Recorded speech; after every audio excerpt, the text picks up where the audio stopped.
Okay, so what I want to talk about today is about the places where stocks are exchanged, or bonds or other securities. And it's another huge industry. I would say it's part of our information technology, our information network. Because what we have to do is find a national or international price for a security. The problem is that when securities are traded without a central market, different people will be getting different prices for the same thing.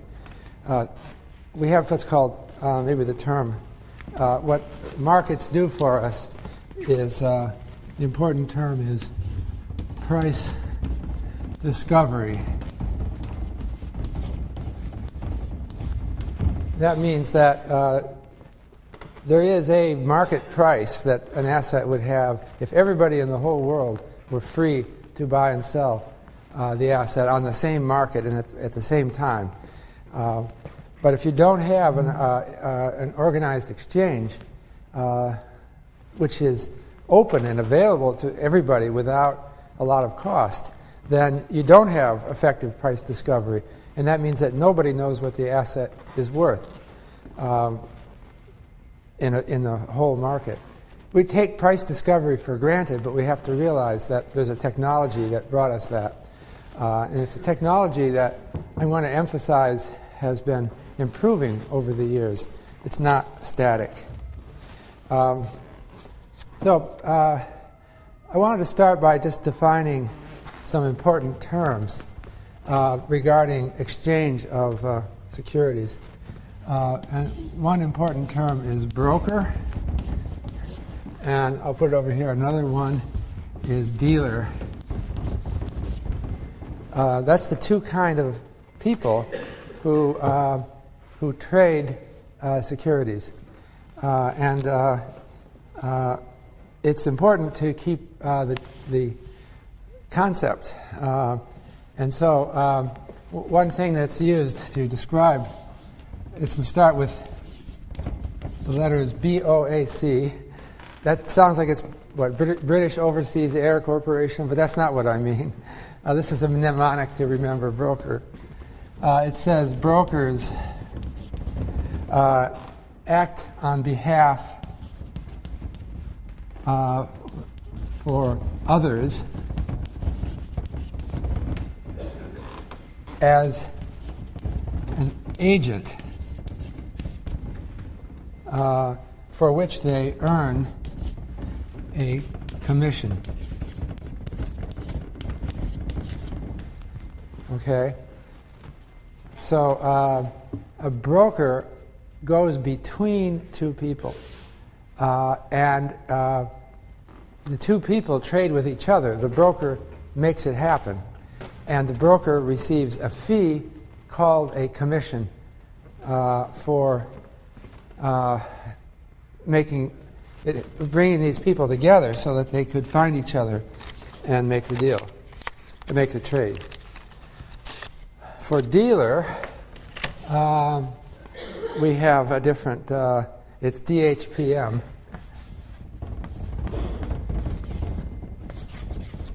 Okay. A dealer acts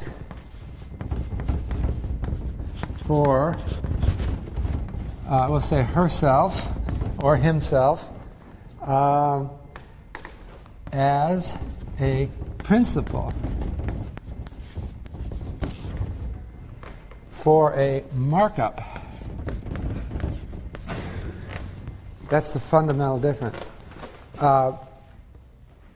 In contrast to a broker, the dealer actually buys and sells himself or herself.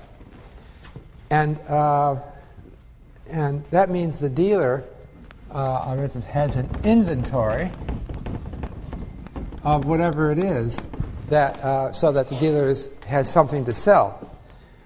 If you go to a dealer and buy a security, you're buying it from the dealer out of the dealer's inventory. If you sell through a dealer, you sell to the dealer.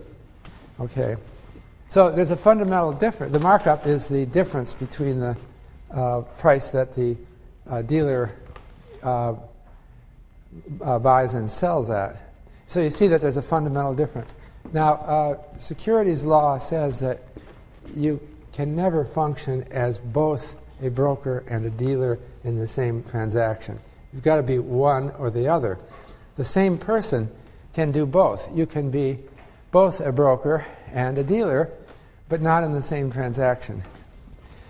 We also have the term in finance, broker hyphenated dealer,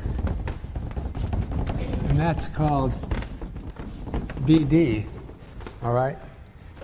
A BD is a firm that hires, that employs brokers and dealers. Okay? And so the fact that they hyphenate them doesn't mean that any one transaction involves both broking and dealing. You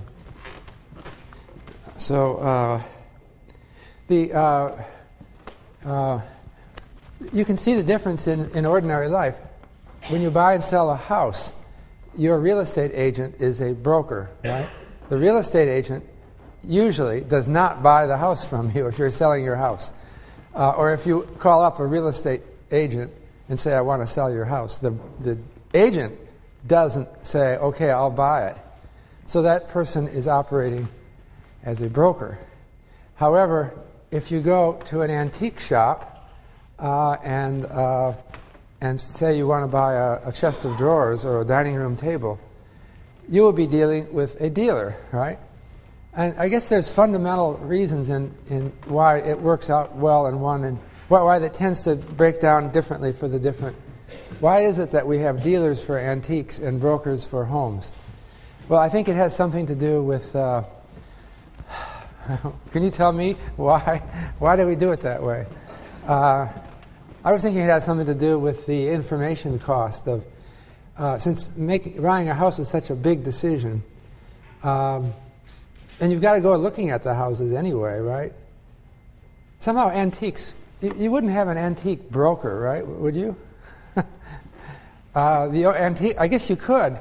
People could have antiques for sale in their homes, and the antique broker would take you around on a tour. I wonder if that's my BlackBerry. I'm so wired up here. That was my BlackBerry. Sorry about that.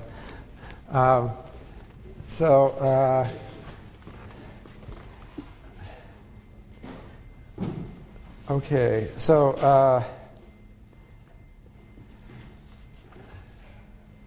okay.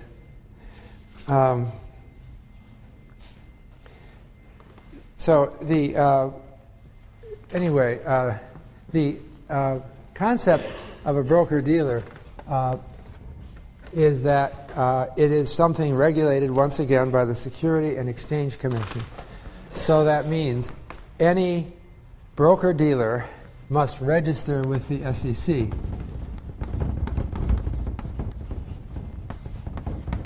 So in that sense, we have a sort of licensing for broker-dealers. Broker-dealers, in turn, are responsible for their employees who are acting as brokers and dealers. And the employees will have to be appropriately licensed. And so what broker-dealers do is, according to our securities law, they would manage their employees'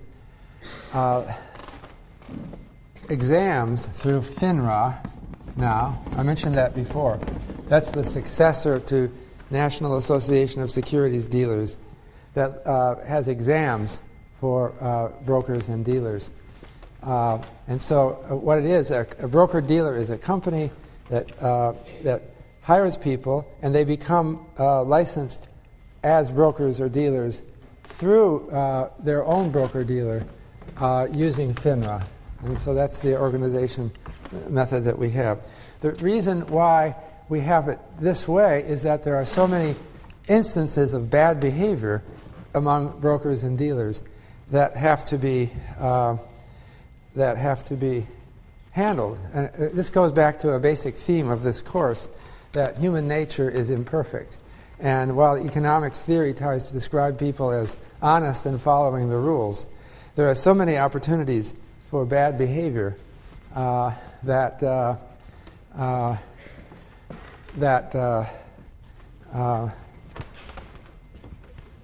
have to be corrected. So I've taken the licensing exams for FINRA because I wanted myself to do creating of securities. And I think it's actually a very good program they have. And they have continuing education that brokers and dealers have to take. And one thing that they do in the continuing education, I was impressed with what they've come up with. They have actors and actresses portraying situations that brokers and dealers will encounter that are not quite ethical. All right. So you'll have. I remember there was a scene where a woman comes up to the broker dealer, and there's a document that she has a joint account with her husband, and there's a document that requires both their signatures, and the broker dealer hands it to her, and she signs, and then he says, "Okay, can you get your husband to sign it?" And she says, "Oh, he already did. Look," right in front of the broker dealer. And then they show the broker dealer backing down. This is in the skit that I saw, and accepting. Okay, she said, "I'm sure it's all right with him," and so he says, "All right." And then the skit goes on and shows how much trouble he got into for accepting. Then the husband shows up the next day, and they're getting a divorce, and he's furious, and he tries to cover it up by pretending he didn't know, and then she then comes back and admits that he just told me it was all right, that I could sign for my husband. So there's all kinds of moral issues that arise, and I think that the system works as well as it does because we have institutions. We recognize that there's a tendency for all kinds of bad behavior. So my own experience with FINRA was increased confidence in our broker-dealers. I think that we have a good system, that there's going to be a lot of temptation for bad behavior. We have a pretty good system in this country for educating people not to do that. We also actually go after broker-dealers who do things that are seemingly innocent. So, for example, churning. I mentioned this before. Churning is over-trading a customer's account. So it's not obvious to uninformed investors that it isn't a good idea to trade stocks every other day. Okay, but it's obvious to anyone in the field. If you're trading stocks that frequently, there's just no way that you could make money because there's nobody who can get a 50% return on stocks with reliability. We know that David Swenson, we mentioned him before, has got 18%, but he's the star, right? And you're not going to do that well, realistically. So if you're churning, if you're paying more than 18% in commissions every year, you just don't have a chance. And so, a broker could try to hide behind some kind of facade and say, well, but I think I can earn that. But fortunately, we have a good enough regulatory agencies to stop that. And so right now, brokers who churn their portfolios will be caught by market surveillance, and they will be thrown out of the profession. It's actually, you can be disbarred, prevented from trading for life. So that's the kind of regulations we have. I think it's a very, the world is more ambiguous and faces more moral dilemmas than you would imagine. You have to get out into the business world and start seeing how often they come up. And it's kind of remarkable that we have a system that handles these dilemmas as well as we do. You see a lot of anger now, like, for example, with the subprime crisis and people who supposedly or allegedly behave very badly. And certainly some of them did behave badly. But we have a system that I think has developed over many years that works pretty well. Now so brokers and dealers are people who work with the exchanges, but I want to go on to talk about the exchanges themselves, okay, on which these people trade. And this is unfortunately a difficult topic to keep up with because the exchanges are changing every year. And I think a big impetus for change is the advance of information technology. And I might say also financial technology. This is a world in rapid change. It's not fixed at all. But I wanted to just talk about different kinds of exchanges that we have. Traditionally, we say in the U.S., there are 4 markets. And one of them is called the first market. And this is traditional. And that is the New York Stock Exchange. I'm going to come back. It's now called NYSE Euronext, but let's just be traditional for the moment. New York Stock Exchange is the old original stock market and the dominant one. And so we call that the first market. Then there's the second market. And that is NASDAQ. Okay, and that stands for National Association of Securities Dealers Automatic Quotation System. That was the first electronic exchange. It was founded.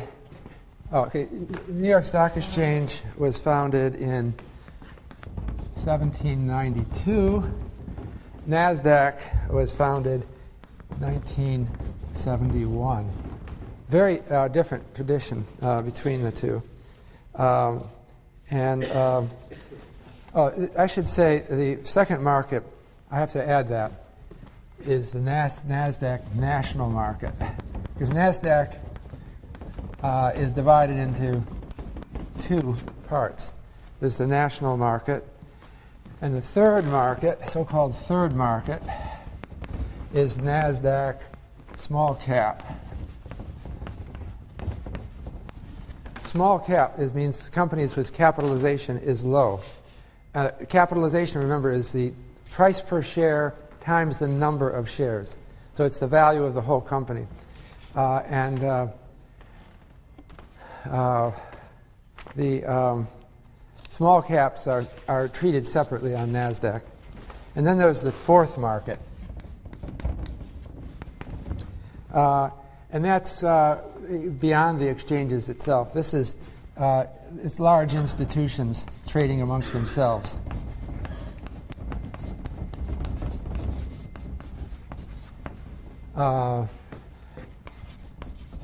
It does happen. There's no law saying you have to go through an exchange. You can just buy and sell whatever. And especially if it's a very large transaction, it can happen that as part of some deal, institutions will trade shares, and they don't have to go through the market. But we really think that these are the most important markets.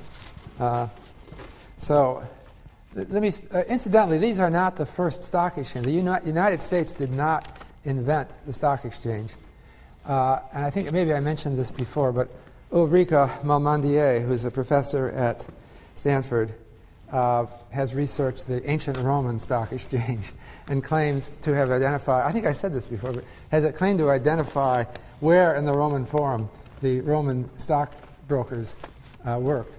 And it was out of a certain temple. You can find the location when you visit Rome now. I think it's in ruins, but you can find where they traded stocks. But it was never very big. And then some people say Antwerp had the first modern stock exchange, I don't know, like many centuries ago. Amsterdam was an early, London was an early stock exchange. So we came kind of late in the United States to stock exchanges. 1792 is kind of late in the world history. However, I think that the U.S. actually features somewhat prominently in the history of stock exchanges because there was a New York securities law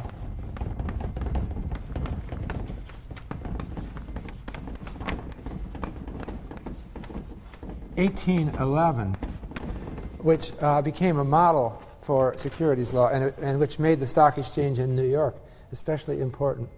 The 1811 securities law in New York established two important principles. The first one was that anybody can set up a corporation and have it traded on the stock exchange. Anybody who satisfies some criteria specified by securities regulator. But the criteria did not involve the state legislature convening and giving you permission. It was automatic. Okay? It didn't matter who you were, they would do anybody. But of course, there were restrictions on, the company may have had certain capital requirements and the like, but it was democratic. Until then, it used to be that in many countries, companies would require an act of parliament to be founded, or the king would have to sign something. Now, it was very clear that it was democratic. The other thing that the New York Securities Law of 1811 did is make it law that limited liability was always the standard. And that is that limited liability means that you, as a stock market investor, can never be sued for the misdoings of the company you invested in. This was a very fundamental step in securities law, because before 1811, while there were some limited liability, the idea was already out there, and some companies put limited liability clauses in their charters. It was never clear, never so clear as in New York. And so you didn't want to trade and buy a few shares on some exchange because you had the possibility of getting hit for that. They could come after you. So with the New York Security Law of 1811, the New York Stock Exchange began to really prosper, because then it became something that anybody in the world could come in and buy a share there and have no worries, except you could only lose your money that you put in, nothing more.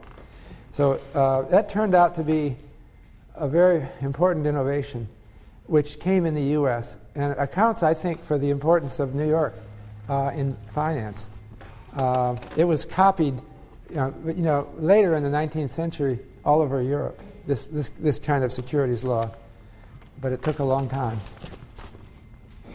Okay, so the New York Stock Exchange was founded in 1792 outdoors under a buttonwood tree. I've always wondered what was a buttonwood tree. I guess some stock exchanges occurred in coffee houses. People used to like coffee just as they do now, and that's like a good place to trade stocks. You would be at Starbucks or something in London, probably the equivalent of Starbucks, and it would be a natural place to trade stocks. But actually, the New York Stock Exchange was founded under a buttonwood tree. I looked it up. A buttonwood tree is just a sycamore or American plane tree, and we have them. I was wondering, we have them around here. They're just outside somewhere. And I don't know why they call them buttonwoods. Maybe they made buttons out of them, out of the wood. So the system has gone on now for well over 200 years, but it's changing because of our technology. So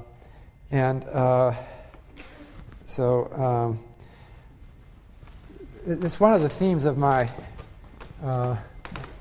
book, New Financial Order, is how much technology has advanced our financial markets and institutions. So there were some, if you look at the number of stocks traded on the London Stock Exchange, say around 1800, it was just a handful. It was just not very big or not very important. But it was certain kinds of information technology that really made stock exchanges take off. I'd like to just mention a few of them. One was, we were living in a very primitive world in 1800. People were actually using feather pens. That's what you would use at that time. Also, paper was very expensive in 1800. If you bought a newspaper, if you look at newspapers from 1800, there would be a single sheet, typically, that folded in half of paper. And why was that? Well, it's because paper was so expensive. Because in 1800, paper had to be made out of scraps of cloth. They didn't have wood pulp paper, and it had to be made by hand. You'd have people, washing the fabric and then laying it on a screen all by hand and then rolling it, and so it was too expensive. So we got, in the 19th century, we got cheap paper, and then we got, I mentioned things that's important for, we got carbon paper. This came in the 19th century, although there were some maybe primitive versions. Allowed you to make copies. The typewriter, that came in the late 19th century. So you could make records much more accurately and make copies, and that's important to make copies so that they're backed up. We had printed forms, although those actually go back to the in Holland. I think we trace them back to maybe the 1700s. But the idea is having a document with spaces to fill in numbers, and then you put it in the typewriter. You've got printed up multiple copies of this with carbon paper between them, and you type. It's very accurate. It makes it possible to do business. We invented filing cabinets in the 1890s. That's comparatively recently, isn't it? Kind of amazing. Filing cabinet where you have the drawers that come out and you put file folders in. It wasn't until the 1890s that came in. Before that, you would take documents and tie them up with ribbons and put them on bookshelves. Well, there may have been other systems as well, but we didn't have the modern filing cabinet. But the really important thing was electronic technology. And we had the telegraph, which came in by Samuel Morse in, when was it, 1840s? I think I might have it. Samuel Morse graduated from Yale University in 1810, and he patented the telegraph in 1837. So it was 1837. So I'll mention, there's also a college here. Are any of you from Morse College? Yes, go ahead. Only one? Nobody else from Morse? Oh, there's a good number, yeah. He did something very important. Incidentally, his house is 58 Trumbull, which is 3 blocks from here. And if you want to, you can walk over there and see Morse's house. He used to have inventions parked out on his front lawn, but they're not there anymore. They've taken them in. But this was a very important invention because electronic communication instantly, or at the speed of light, essentially, is what now underpins our exchange. But the next thing that happened, and that's a little bit later in the technology, was the ticker machine. And it's not entirely clear who invented it, but because there's various versions, but apparently it was invented by Thomas Edison. This was this was his first invention. You've heard of many inventions of Thomas Edison. Quite remarkable that his first invention was in the area of finance. And so that was in 1867. And how old do you think he was when he invented the ticker machine? He was 23.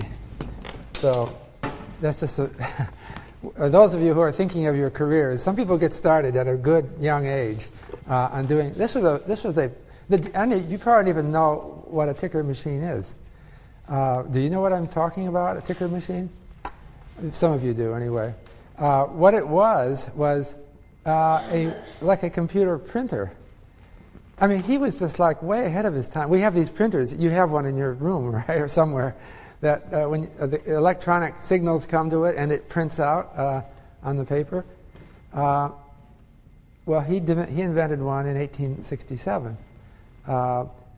What it did, so you remember the telegraph machine that Morse invented it required humans on both ends. One person would be tapping on the Morse code on one end, and there'd be another person listening on the other end who would transcribe it by hand. So Edison thought, well, there's no reason why it shouldn't be done mechanically at the receiving end. So he invented a sort of automatic typewriter that printed out, and the initial application of it was to stocks, because that's the kind of information people needed continually on a big basis. So he invented this printer, and though it's a little different from modern, we have a standard paper size now, which is 8.5 by 11, right? But he didn't want to use all that much. Remember, paper was more expensive then. And he didn't need to get a lot. So he changed the shape of it. So the paper, instead of being that wide, was like that wide, because all he had to do was put symbols for stocks, abbreviations for their names, and then the price at which it traded. And he wanted to get a lot of these in rapid succession out, so he didn't need a wide width, right? It's all very logical. So it was basically a computer printer with a narrow width. I forgot to bring it today. I should have. I was telling someone at the New York Stock Exchange that I was telling my students about the ticker machine, and my students didn't seem to know anything about it. So then he sent me as a gift a ticker tape. It was just a roll of paper tape.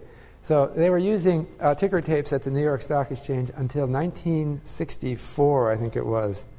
And he said, well, we still have some in the attic here. And he gave me a roll. Maybe I'll try to bring it. So this is just maybe a curious history about communications. But do you know what a ticker tape parade is?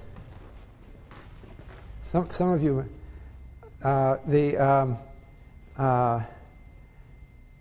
these ticker machines used to be printing out stock prices constantly, and so this tape was just constantly running, and so it would pile up in these huge wads of of paper tape, and so they had to always dispose of it at the brokerages because all this paper tape had to be thrown away, and it was a disposal problem.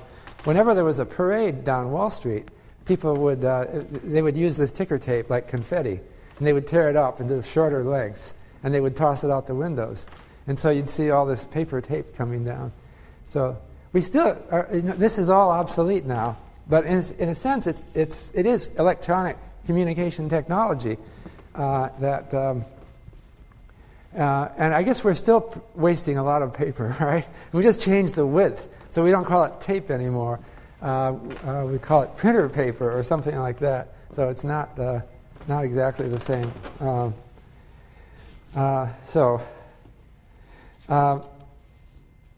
Okay. So the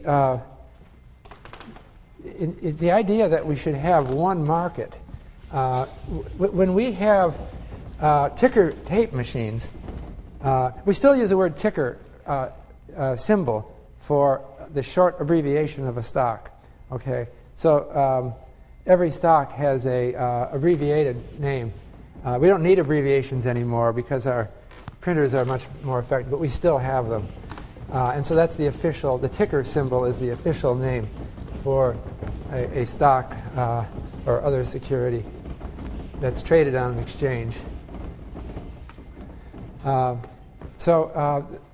When you have electronic communication, it should create a national market that is where everyone is getting the same price.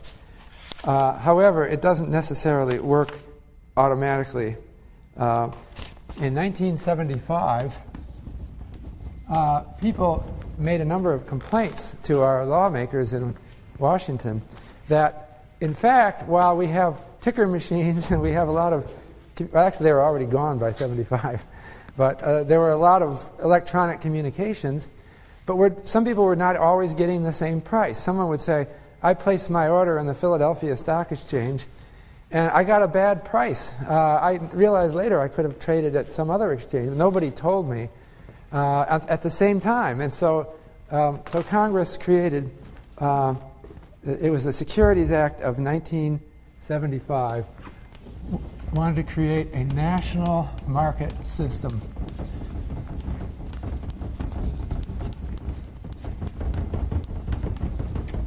And so Congress mandated that securities brokers set up some kind of electronic system that would allow people to trade on whichever exchange has the best price. So it was sort of a challenge to the monopoly of the New York Stock Exchange, because your broker, if you place an order with your broker, we would have a new electronic system. So the broker would look over all the different exchanges and see which one has the best price. And so that's what you want as a customer. So it was implemented with something called the ITS, Intermarket Trading System.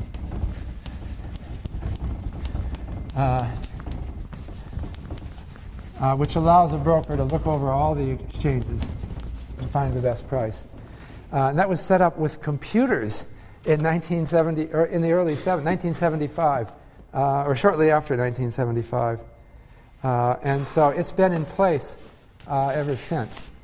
However, because it was mandated by Congress, the computer system was up to date and modern in the early 70s or late 70s, but it hasn't kept up, and it's become considered slow as a sort of dinosaur, and people want to avoid trading in it. So in 2006, all the major exchanges proposed that we replace the ITS with something called NMS linkage, which is just a more modern version of the computer technology. But I haven't heard anything about it being implemented. Now, again, since I don't trade, maybe if some of you knows what's happened with this NMS linkage system. Let me put this. NMS linkage was proposed. But you see what's happening. When the government tries to mandate a linking of exchanges, that's not the same thing as having a market impetus for linking of exchanges. And so what's actually happened is really ignoring the national market system. Computer technology has advanced so rapidly, it starts to create opportunities for people to set up their own competing systems. And who cares about the ITS, which is a dinosaur, which nobody likes. And so that's something we have to recognize, that there's different approaches, and there's going to be clever people who come up with new ideas about how to trade stocks. So this brings us to the so-called ECNs. They were called Electronic Communications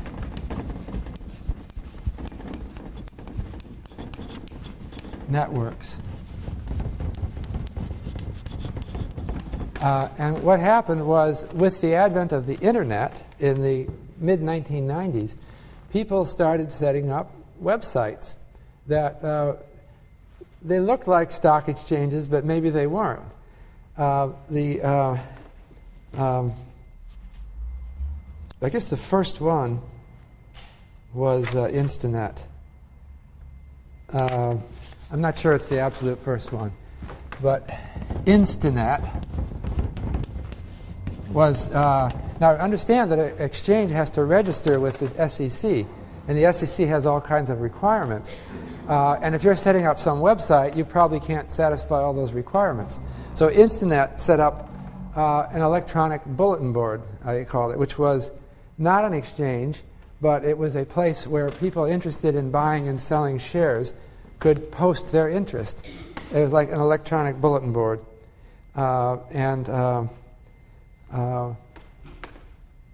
So it would be especially important for people who are placing really big orders, because they might want to not just put it on the floor of the exchange, but to they might want to say something on the thing about, under what conditions I would buy this or something like that. So it became more flexible and became very popular among institutional traders. Then there were a number of other ECN. Now the SEC allowed them to function as ECNs, which is a separate category, and they started to look like exchanges. And I guess the legal history of these is very complicated. They ended up merging with exchanges. This is in the 1990s and early 2000s. I remember one that impressed me because I heard in the 90s a talk from the founder. Island was a exchange that was created. Can you see this? That was created for small investors, and it actually started to look a lot like an exchange. What I found interesting about Island, the person I heard speak about it in the 90s spoke of this as democratizing institutions, and it was the web culture taking over what the stock exchanges had done. And so what Island did is it posted its limited so-called order book on the web to the whole world to see.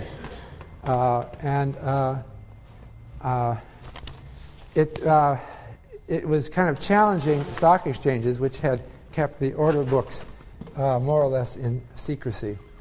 So let me just step back and let's go back to what happens on an exchange and how Instinet and Island are different. There was another one, another big one was called Archipelago. That sounds like Island. Archipelago. It was another website that you used to be able to get on, and you could read these order books for any stock, and you see some. But let's step back and talk about what goes on traditionally at the New York Stock Exchange and still goes on today. The New York Stock Exchange, which is the biggest stock exchange in the U.S., but also in some ways the most old-fashioned, they still have a floor, a trading floor. Most stock exchanges have abolished their trading floor. I just gave a talk in Moscow at their stock exchange, and I was mentioning something about trading floors, and someone raised his hand in the audience and says, "You're talking at the Russian stock exchange trading floor." That's where my talk was. I didn't even know I was in it. I was in the German Frankfurt Stock Exchange, and I was. They said, I'll show you our trading floor. So I walk in, and I just see a bunch of school children. And there was nobody there except school children. It had turned into a museum. That's what's happening all over the world. Everything is going electronic. But the New York Stock Exchange and the Toronto Stock Exchange and the American Stock Exchange are the few, or is it the Montreal? I forget now. Anyway, there's very few that still do it this way. But we still have a floor, okay? And so you have... for each stock, you have a specialist who stands at a post on the floor of the exchange. So each stock has a specialist, okay? And then you have traders who roam around the floor and go to, these are brokers or dealers who are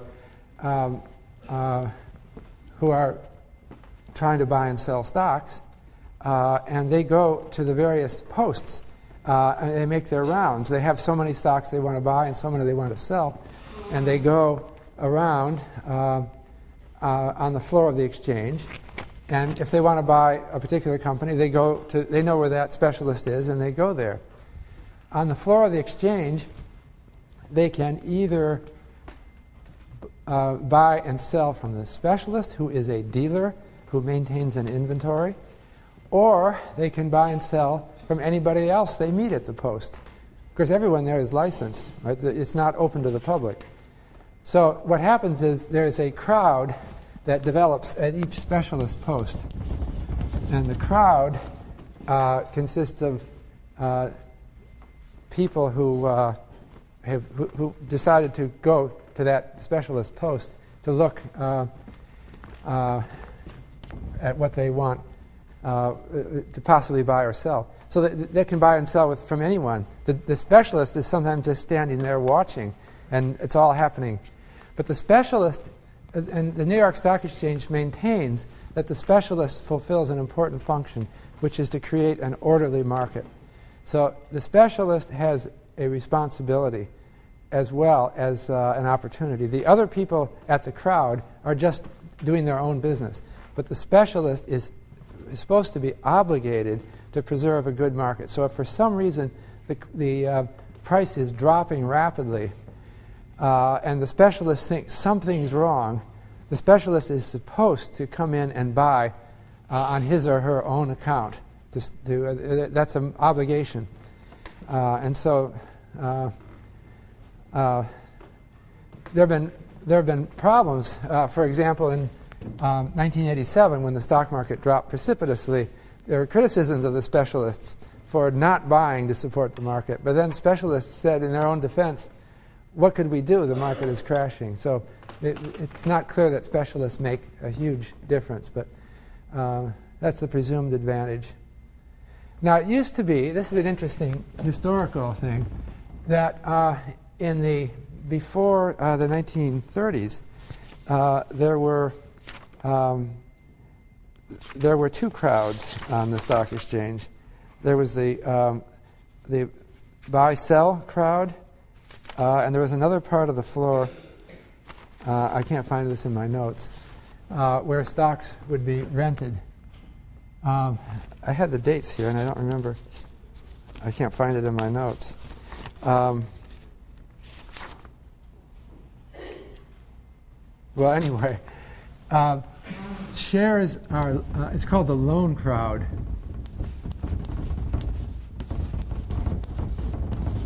There used to be a special part of the floor of the New York Stock Exchange where stocks would be lent rather than sold.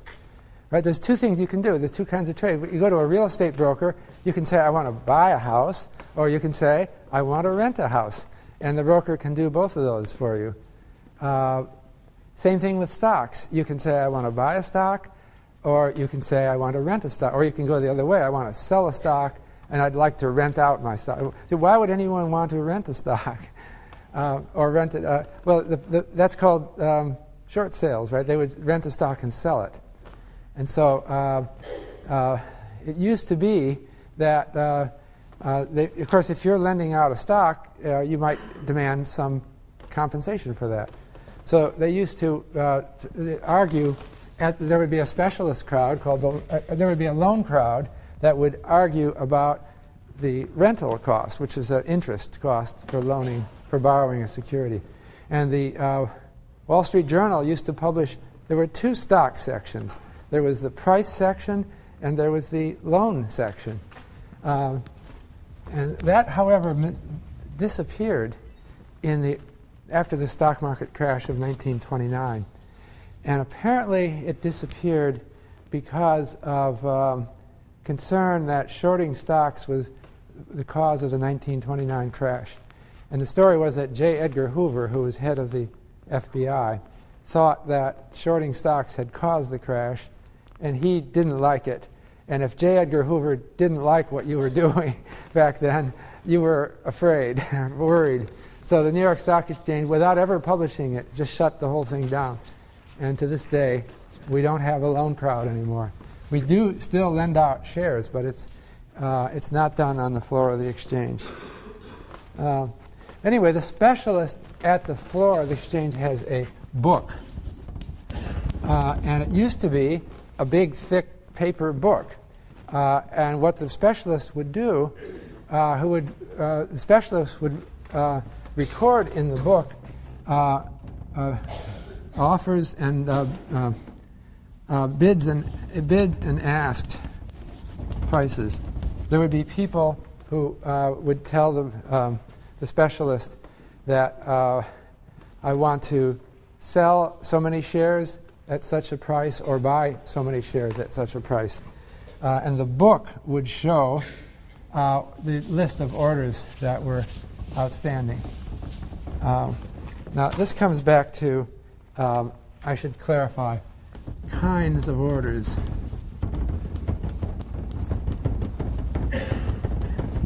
When you call up a broker and say, I would like to buy or sell shares, there's different, you're giving your broker an order. You can give the broker a market order. If you give a market order to your broker, you're saying you only have to give the broker one number, which is a number of shares. So I can have a buy order or a sell order, market order.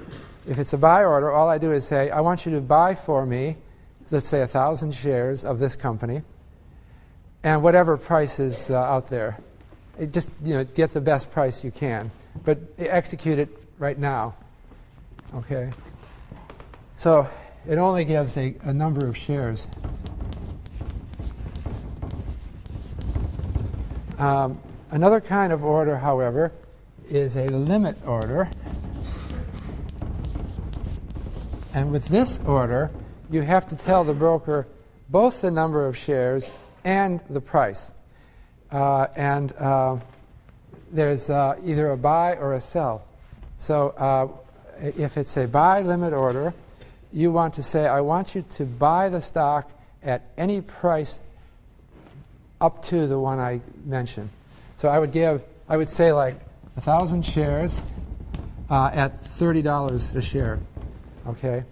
And that means that if it's a buy order, you wait until you don't execute it immediately. You execute it when the price falls below $30. A person would do this who thinks, I think this stock is a good buy at 30, but not where it's trading now at 35. So I just put it and just tell my broker, I want you to take this limit order, and I don't expect you to fill this order. Maybe you'll never fill it, but I just want it to be there until I correct it. You're just supposed to be standing ready, and you're supposed to notice when the price falls below 30, and then you buy. If it was a sell limit order, you would say, I want you to sell it if the price gets up to 40. And again, if it's above the current market price, it won't be executed now. It might never be executed.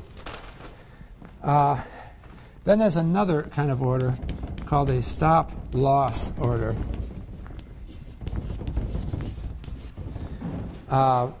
And with a stop loss order, like a limit order, you have to both give a quantity and a price to your broker when you place the order. And it's similar to it, but it's in a different. A sell, you could have the same numbers here. You could say 1,030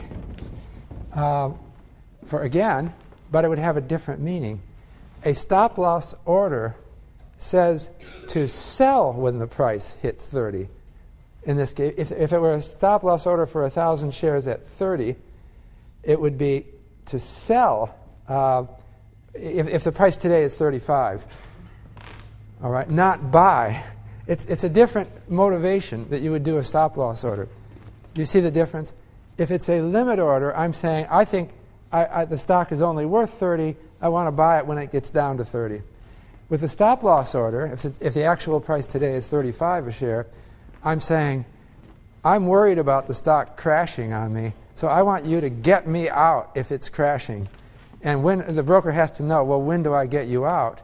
Well, you have to say when. So this is when. So you'd be telling, if it's a sell order, you would be telling your broker, sell the stock if the price falls below 30. So you see, there's a fundamental difference between a limit order and a stop loss order. There's also a buy stop order. You can tell your broker, I want you to buy the stock if the price rises above 40. All right? Now, why would someone do that? Why would you have an order to buy the stock only if it gets expensive? Well, the people who would do that are people who've shorted the stock. And if you've shorted the stock and the stock price starts going up, you're potentially in big trouble. And so if you worry about that, then you can say a buy stop order and place that with your broker. So what Island did, I'm going back to, the brokers used to have all these orders. Well, the market orders wouldn't end up on their book because it would just be executed immediately and it would be gone. But these limit orders and stop loss orders would be on the book of the broker. And the broker would then know the specialist at the exchange would have this book which recorded customers' orders. And so the specialist would understand the market because it would have a whole bunch of these orders on the books.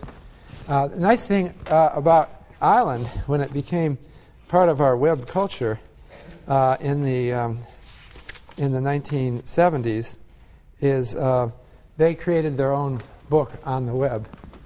And so you could get, and you could actually, and it was free, open to everyone. And so, so you'd have the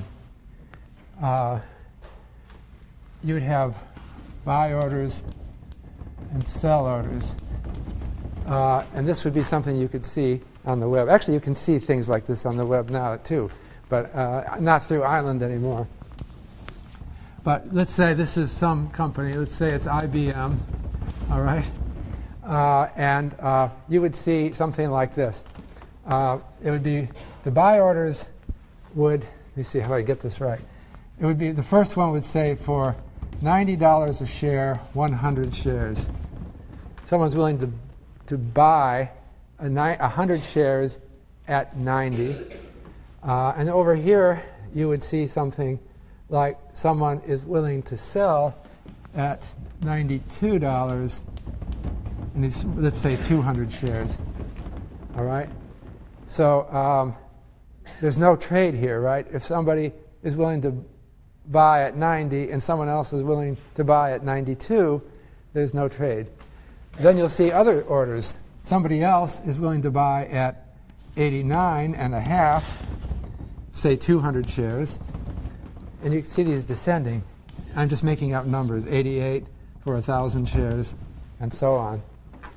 On sell, we then see other people, someone who's going at 92 and a quarter for 300 shares. I'm showing all the purchases in round lots. A round lot is 100 shares. But you could also have odd lots. But most of the time, people put round lots on as their trade. And so this book would then sit there. There's no trade here, right? This is the inside spread. That is the on the limit order book. Those are the trades that are closest to execution, but it's not an executable trade yet. So what would happen then, and it was, is you would watch the book, and since it's now electronic, it corrects itself quickly. I don't know what the specialist had to do with a feather pen originally. They would have to cross these things out with ink, and the book was probably hard to maintain. But now it's all automatic. So suppose someone comes in with a buy order for 100 at 90.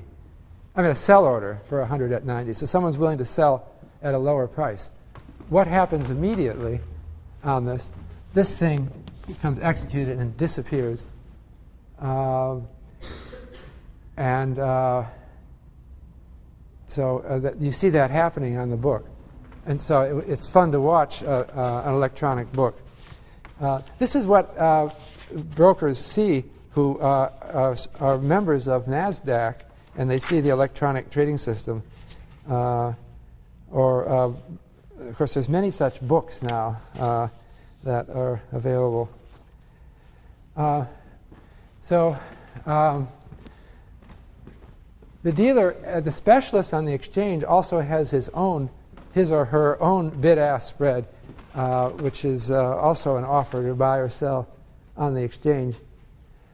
Incidentally, Island would only allow one kind of order. At least originally, it was only limit orders because they had a system where you had to put it onto their book, and so everything had to appear on the book, and so it was just a limit order book originally. So the history of this. Let me say. I guess one thing I wanted to. What I was leading up to is that the ECNs are history now. They've been generally merged and acquired. Notably, the New York Stock Exchange, which has been a holdout doing floor trading, bought Archipelago because Archipelago was growing so fast. Doing this kind of electronic trading was really catching on. And New York Stock Exchange began to worry that it was starting to get behind the times.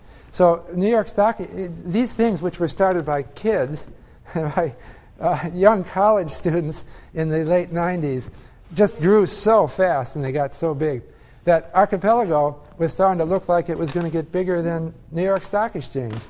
So finally, New York Stock Exchange merged with them. And they changed the name. After 200 years in business, they changed the name to NYSE ARCA-X. ARCA-X is short for Archipelago Exchange. But that didn't last long. They changed their name again. They just merged. New York Stock Exchange merged with the European Stock Exchange Euronext. And so now it's called NYSE Euronext. Everything happens so fast. It seems fast to me, maybe. The New York Stock Exchange is in the process, we think, of merging with the American Stock Exchange. And that's happening right now. But I wanted to just finish with just a little bit of thoughts about what it means to be a dealer in this market. And what is it that if you are a dealer operating on one of these exchanges, you are placing orders effectively in somebody's book and standing ready to buy or sell. A dealer is someone who is trading every day and who has an inventory of stocks for trading. And I wanted to just maybe close with a little thought about what it's like to be a dealer. I've never been a dealer, and I don't know the emotional thing, but the problem with being a dealer of any kind, and maybe it takes a certain moral stamina, mental stamina to do this kind of thing, is that you're trading every day, right? You're not someone who's managing the Yale portfolio. What you're trying to do is make money every day by buying low and selling high. And you have to be ready to stand ready to take orders because people come to you, right? Someone will come to you, or there'll be someone in a specialist crowd who wants to place an order or buy or sell. And you have an inventory. You're like an antiques dealer. One problem is that your life's work, unfortunately, as a dealer, is summarized by your portfolio and your inventory. That's why I didn't become a dealer, actually. I guess you have to have the right stomach of steel or something. But the thing that I wanted to impress on you is that no matter how well you do, your cumulative score is there in your portfolio. And it's a competitive business. And so you run the risk of being ruined at any time in your life. And so I wanted to remind you of what's called the gambler's ruin problem, because being a dealer is a little bit like being someone who goes to the gambling casino every day. If you enjoy your visit to the gambling casino, maybe you want to be a dealer. Actually, I don't really enjoy it, so I'm just not the right person to do this. But what I really wouldn't like about it is that you always stand the chance of being ruined, that is, losing everything. So I just wanted to review. This is a little bit of mathematics that is in market microstructure theory.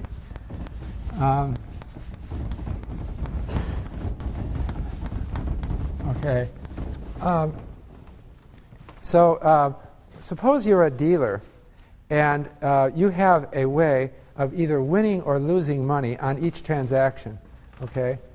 And suppose the probability of winning on a transaction is equal to P. Okay. That's the probability of winning on one of your trades. And to simplify this thing, let's say that you either win or lose. If you win, you get $1. If you win. If you lose $1. So you win $1 with probability P, and you lose $1 with probability 1 minus P. Okay? So I want to know what is your life career going to look like if you're just doing this every day for the next 30 years. Okay. Well, the first question is, what is the probability of your being ruined? And let's start with the case P equals a half. And let's not say 30 years is close enough to infinity, but let's just say you're going to do this forever, because I don't want to have to figure out the effect of the last day. What do you think is the probability of being... Remember, being ruined means having your inventory fall to zero. So you start with S dollars. That's capital S dollars, all right, which is an integer.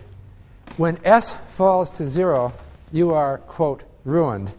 You don't have any money left. You're out of the game. And you will be dismissed from the exchange if you can't trade anymore. You don't have anything. All right? So you have to start with something. Otherwise, you can't trade at all. And so S is something like $100. If P is a point... Does any of you know the answer? What's the probability that I will eventually be ruined?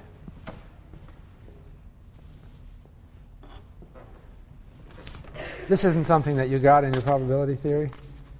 100%. Oh, you got it right, yeah. I don't know who said that. But that's right. It's 100%. You will, with certainty, be ruined. And in fact, the probability of ruin is 1 minus P divided by P to the S power if P is greater than 0.5 or greater than equal to 0.5. That's because if you substitute in 0.5, this is 1. So the probability of ruin is 1.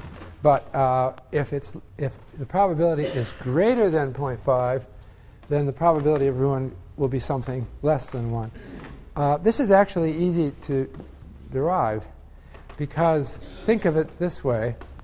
We'll call this the probability of ruin if you have S dollars. And the reason it has this is because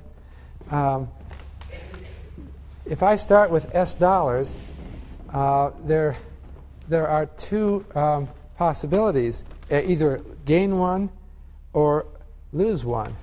So this probability of S has to equal to P times the probability of S plus 1 plus 1 minus P times the probability of S minus 1, right? That is the probability. This is the probability of ruin if you have S plus $1, and this is the probability of ruin if you have S minus $1. So the function determining probability of S has to satisfy this equation. And also, we have the restraint. The probability of ruin if you have $0 is 1. And so this is a difference equation. If you solve it, you get this. What it means is that you had better have a probability of winning substantially above 1, or else have an awful lot of dollars to start with. Unfortunately, it's hard to get the probability of winning in any one trade much up above a half, because you're living in a competitive marketplace. And so if if P is close to a half, it's just a little bit above a half, then you will be standing for your whole life always with a probability that the rest of my life is going to end up in ruin. So you may have been very successful, and you now have 1,000. S is equal to 1,000. But the probability keeps going down, but it never hits zero. Yeah, Art here. The gambler can take money off the table. So that well, that's what you have to, that's what people do. and you're saying that the specialists are doing something. Well, they are taking money off the maybe, yeah, because they are doing that. You live your life, and you take money off. Yeah, you're right. I don't have to play it out to the bitter end like this. But I wanted to show, this mathematical model is something that you will find in the page 1 of, or chapter 1 of a microstructure textbook. Because you're right, there's strategies that can prevent ruin like that. But this is the basic. I'm presenting this as a very simple model of what underlies the restriction on a broker. So a broker has to create a strategy such that this P is sufficiently probable that this ruin problem doesn't become catastrophic. And the way they do that, they set the bid-ask spread that a dealer has with consideration of this ruin problem, which has to be the focal point of their attention. And they have to set the bid-ask spread wide enough so that they feel comfortable enough with this probability of ruin.